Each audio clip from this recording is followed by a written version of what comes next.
Hi everyone, welcome back to my channel and welcome back to day 3 of my 25 days of Christmas. And in this video, we're going to be creating, I think it ended up being 7 actually, small cards. So this is looking at using up your scraps and creating small cards. So this paper kit that I'm using here, this was from back in August. I did my first video using this kit. This is Papercraft Essentials issue 215 and this was the countdown to Christmas. So in that video, I created 25 cards. I think I created a pack of tags as well. And you're going to see these tags here. They were all kind of the same. So I decided to create another pack of tags, and these ones I'm actually going to be keeping myself, and I'm going to show you why when we sort of get to that little bit. So in terms of what I had left, so I had a little bit of patterned paper left. We've got tons of toppers, you can see to the left hand side there, and we had this pack of tags as well, or toppers, you don't have to use them as tags. We had some Merry Christmas stickers left over, and we had sort of the Advent calendar stuff as well. So you had the die cut numbers, and we had the patterned papers which had the numbers on it as well. So lots and bits and pieces left over. So for this video, what I'm going to be doing is using these tags, and then I'm going to be using up as much as the patterned paper as I can to create some additional cards. So with these ones here, I just trimmed them down to get rid of any sort of coloured pieces on here. And then I rounded the corners quite simply. I was looking for some sentiments and things to pop on these as well, but I literally had that one you can see just above it, the Let It Snow. That was literally all I had left. But we have all of these toppers. So the original plan for this video basically was to use up everything we had left over, but I thought I had a lot more papers than what I actually what I actually turned out having. So I'm definitely going to have to find a way of using all of these toppers. Maybe I can find some other patterned paper to use them with, because I definitely want to get them used. This was the only tag where I actually added something to the top of it, because again, I felt like it needed something, but we didn't really have a sentiment. But I'm going to punch a hole in the top of these. So these are coated. You can see that you've got that little bit of gloss to it. But I thought what would be nice would be to add a stamp to the back of this to really show that it is a tag. So I picked out an envelope art stamp set from Altenew, and this has a large to and from. So my plan was again to put both of these on here, but I actually only ended up fitting the 2 on here. And what I found, and this is the reason why I'm going to be keeping these, what I found was I had left them to one side to dry, but then I thought they were dry, stacked them together, and then I ended up getting ink on the front of the tag that was behind it. So I kind of slightly ruined the front of these, but I'm going to keep these to use on my presents this year for Christmas. So the ink I'm using is Versafine, and again the back wasn't as coated as what the front was, so I thought it would be absolutely not a problem at all. But yeah, as it turned out, it did sort of smudge a little bit, and yeah, sort of got on the front of the others, which was a shame. But again, I need tags for my own Christmas presents, so it's not too bad.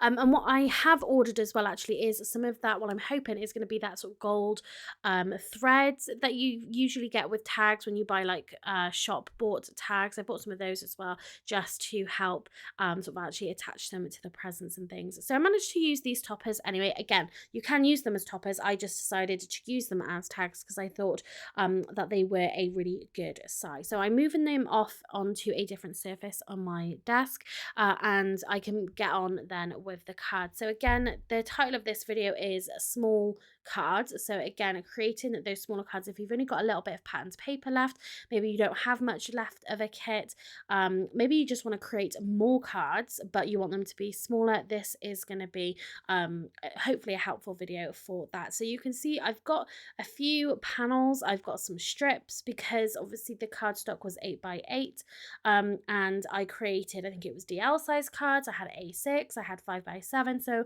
I did use quite a lot. So I'm going to create some 4x4 inch cards in this video. So I'm going to be mix and matching these papers together. So whatever kind of width some of the strips were, I then tried to add some more patterned paper to get it up to 3.5 inches square. So you can see that I'm doing different orientations. I'm adding this little strip in here. So this one's actually going to have 3 on here.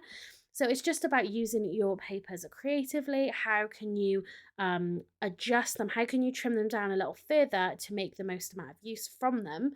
And yeah, what sort of is the smallest card that you want to create. So because I did 3.5, I needed a little matte layer. So I took some gold mirror card here and I've cut this to 3 3/4 inches.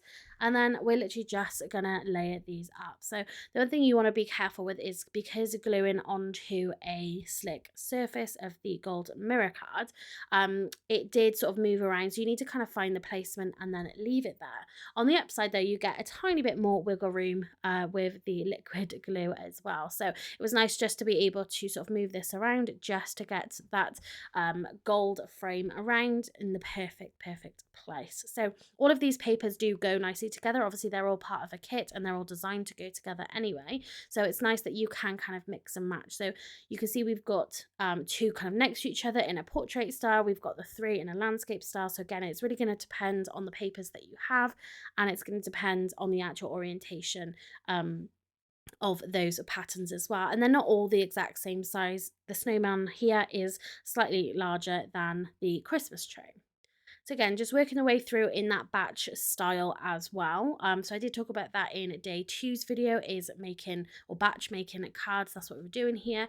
And again, these little cards are going to be perfect if you've maybe creating some cards for work friends, if you've got maybe kids and they want to create or they want to have cards to give to their friends at school.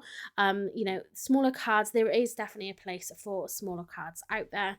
And you can dress these up a little further. You could add maybe like a piece down the center where you've got the two pattern papers meeting together. You could add like a peel off, something like that. So you do have a little bit of scope here. Obviously I'm doing this very simply.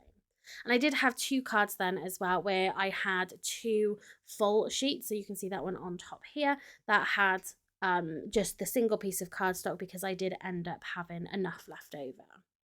So with these, they do have quite a big white border on here. I think some of these, if I remember correctly, I printed with my, I cut out with my scan and cut machine to get rid of some of that white border. But yeah, we're just trimming this down. In the end, I do end up actually going through the whole of these toppers that you can see, this whole pile to the left, and I do end up trimming them all down. So when I come to use the toppers, they're absolutely ready to go. So I added some foam tape onto the back of the toppers. These don't have sentiments on here either.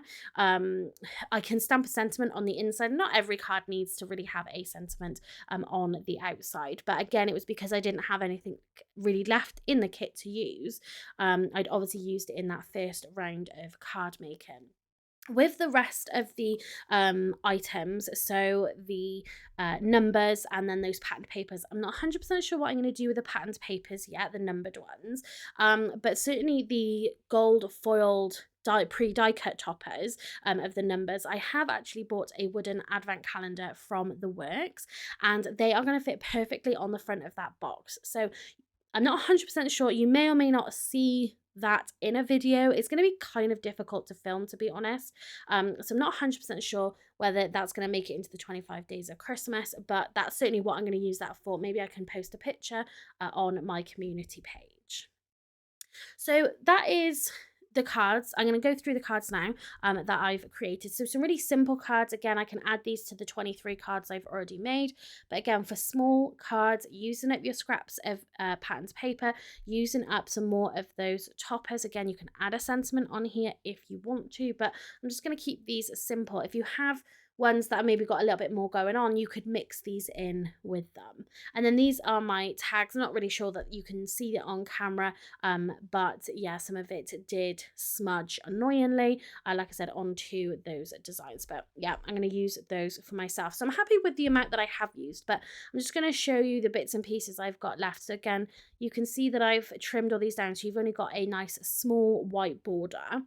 We've got a couple of the larger toppers left as well. I think these might have gotten lost sort of underneath the pile, because some of these I really could have added onto these cards, but we can use them hopefully on a couple more projects. And these are basically the strips that I have left. There were strips actually in the kit anyway, and then just the strips of patterned paper that I had left. So you may or may not see some of these toppers come back in another video. I'm not 100% sure what I'm going to do with them yet, but again, hopefully I'm going to be able to find some patterned paper that I can pair these toppers with just to get them used.